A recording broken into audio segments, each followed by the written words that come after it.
What's going on, guys?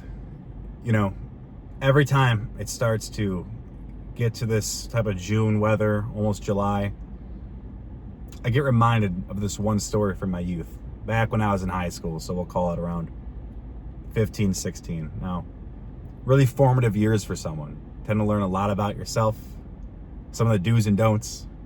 You get bit in the ass a few times, and it's a real growing experience. Now, this is around 2019, right before COVID, while I was still in high school. It was a normal summer night. You're up super late, you're playing Fortnite with your boys. Big PSN party. Those are the days, man. Didn't have to worry about shit. You play Fortnite, and you get off Fortnite and watch some Fortnite, man.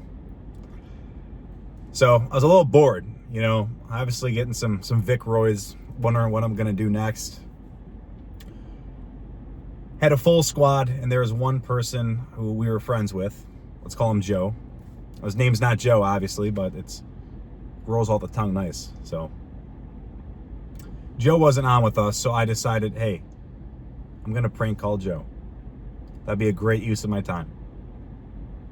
So me, in my infinite wisdom, at about 15, 16 years old, I call using my parents' home phone, *67, of course, because, I'm a fucking scholar, and use my cell phone as speech to text, or rather text to speech, I should say. Now, I'm using all the classic insults when I'm on the phone with them. You're a pussy, your mom's a whore. I wasn't super creative back then. I think I'd have a little bit more pizzazz, might be the best word for it now, if I were to try. Then I was like, I gotta spice it up a little bit. So Joe's address, 123 ABC Road. I don't know what it was. I basically said, hey, insert Joe's address here. Will be ashes by tomorrow morning. Now, hung up a little bit after that. Didn't really think anything of it. He was obviously talking shit back. But something like that, you don't think about it at all. Then the next day, much to my chagrin, I get a call from one of my friends that I was on with. Now, he is crying laughing. He could not stop laughing for the life of him for 2 minutes on the phone. So I'm asking him, hey, what could possibly be so funny? What's so funny, thinking I'm missing on some grand old joke. He said he just got off the phone with Joe. And keep in mind, this is about 18 hours after I made that prank call. Now, imagine my shock when he told me through his laughs that he just got off the phone with Joe. And Joe's next door neighbor, their house blew up. Now, I think it was mostly the second floor. I'm not sure if it was a gas leak, electrical fire, or what happened, but it blew the fucking roof off. It blew it up. I was obviously shocked. And at first I was like, okay, why is he telling me? Then I realized, wow, I threatened to burn down his house on a call. Now, what are the odds of that? The next day, his next door neighbor's house blows up. How the hell am I supposed to know that? So I don't know what to do at this point because, frankly, I'm scared shitless. What am I supposed to do? Am I supposed to call him, tell him what happened?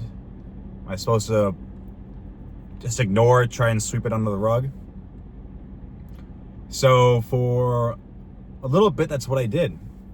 I ignored it. I was like, this isn't that important, freak accident. And then I thought, we're called back to our phone call. Joe gave his phone to the police because he's like, hey, if your next door neighbor's house blew up the day after someone threatened to burn down your house, you'd probably give him the phone too. So that started playing in my head. Was really scared shitless about it. Wait, if they had his phone, they said they'd be in contact with him throughout the investigation.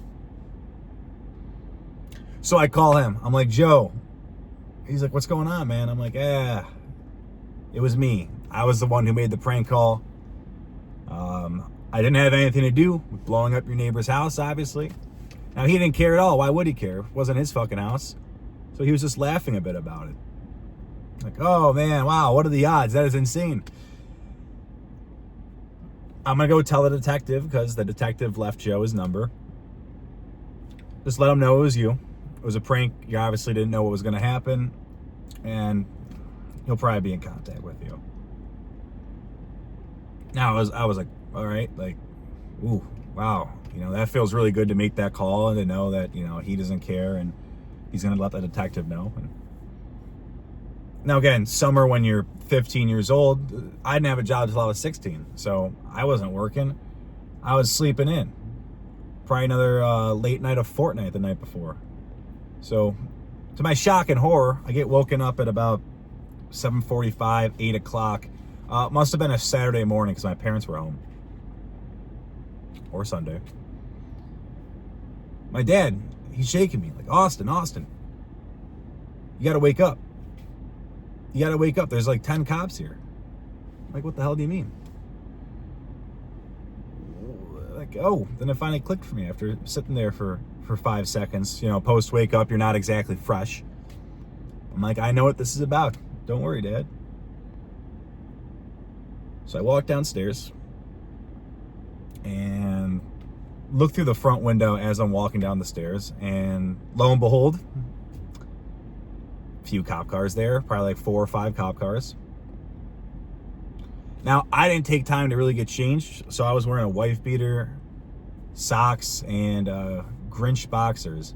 These are pretty fucking cool boxers. They probably don't fit me anymore, but damn, they were pretty sick, man. They were pretty steez. That with the wife beater was definitely a fit. So walk downstairs and a ton of sheriffs in there talking to my mom. Then I lock eyes with my school resource officer, the guy I see every day. Forgot his name at this point, but it was a touch awkward for me. They're basically grilling me in there, like, so you're saying you had nothing to do with this? This is just a prank call and a freak accident? And I'm like, yeah, you know, I thought it was funny. Wanted to call my friend and fuck with him. Now, I think they were just trying to scare me because they obviously knew. I mean, you know, fucking look at this, man. This is not the type of guy to be blowing shit up or lighting fires. Not really much of a criminal. You know, not too much of a bad boy. Mostly doing that to scare me, I think. Basically, it came to the point of just like, hey, I know you're a kid. I know it was a joke. Just please never do that again. I'm like, yeah, fair enough. I'll never tell someone I'm going to burn their house down again. Nothing ever really came of that besides, you know, talking to a bunch of cops and sheriffs and my school resource officer and my wife beater and Grinch underwear. I obviously got grounded for a little bit. You know, my parents care somewhat, so they ground me for a bit. Did I learn my lesson?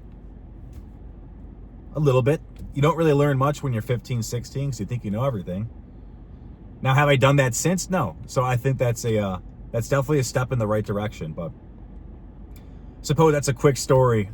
At the time, I got put on a watch list. I don't know if it was like a terroristic watch list, an arson watch list, or what it could have been. But thanks for listening, guys.